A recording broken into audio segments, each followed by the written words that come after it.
Hi friends, welcome to Pavithra's kitchen. Today మనం చేసుకోబోయే recipe aloo curry అండి. ఫస్ట్ టైం చేసేవాళ్ళు కూడా చాలా సింపుల్గా చేసేయచ్చండి. లంచ్లో కానీ డిన్నర్లో కానీ ఈ రెసిపీ అనేది చాలా పర్ఫెక్ట్గా కుదురుతుందండి. ముందుగా ఒక ప్యాన్ తీసుకొని ఇందులోకి 2 టేబుల్ స్పూన్స్ ఆయిల్ యాడ్ చేస్తున్నానండి. ఆయిల్ వేడెక్కిన తర్వాత 1/2 టేబుల్ స్పూన్ ఆవాలు,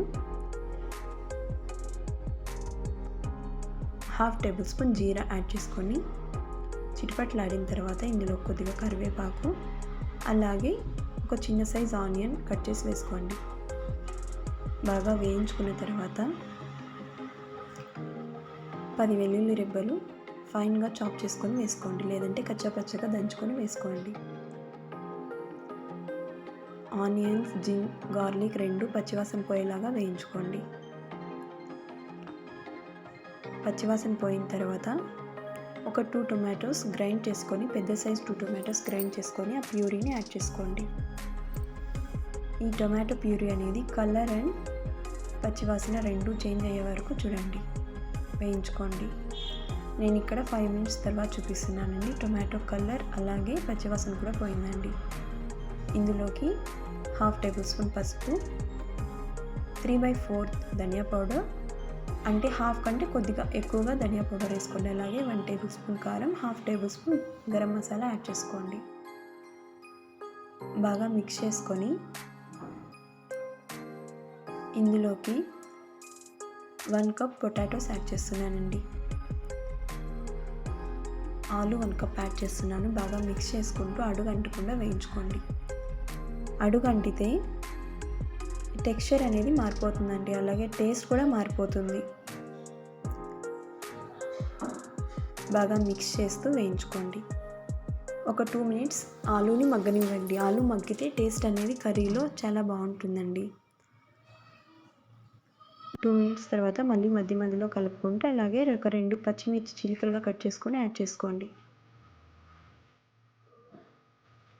పచ్చిమిర్చి, ఆలు లైట్గా వేగిన తర్వాత ఇందులోకి కొత్తిమీర కట్ చేసి వేసుకోండి.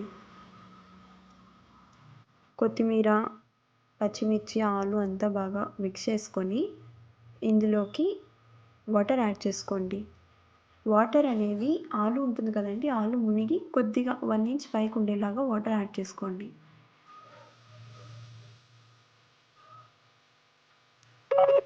అలాగే రుచికి తగ్గట్టుగా సాల్ట్ యాడ్ చేసుకోండి. సాల్ట్ అనేది కొద్దిగా తక్కువగానే యాడ్ చేసుకోండి. చూడండి, ఇక్కడ నేను చూపిస్తున్నాను చూడండి, ఈ టెక్స్చర్లో వచ్చేలాగా యాడ్ చేసుకోండి వాటర్. ఆలు కుక్ అయ్యేలోపు టెక్స్చర్ అనేది పర్ఫెక్ట్గా వచ్చేస్తుంది. మూత పెట్టి నేను ఇది ఎగ్జాక్ట్గా 12 మినిట్స్ కుక్ చేశానండి.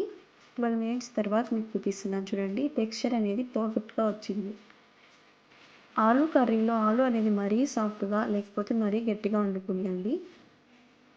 ఆల్మోస్ట్ 95% కుక్ అవ్వాలండి. చూడండి, ఇలా నేను ఈ టెక్స్చర్ ఉన్నప్పుడే దించేస్తున్నానండి. వేడి చల్లారేసరికి ఇంకొంచెం థిక్నెస్ అనేది వస్తుంది. అంతేనండి, వేడి వేడి ఆలు కర్రీ రెడీ. ఈ వీడియో కనుక మీకు నచ్చినట్లయితే please subscribe to Pavithra's kitchen. ఇలాంటి మరిన్ని వీడియోస్ కోసం please visit once my channel Pavithra's kitchen. ఈ వీడియో కనుక మీకు నచ్చినట్లయితే like, share and subscribe to Pavithra's kitchen.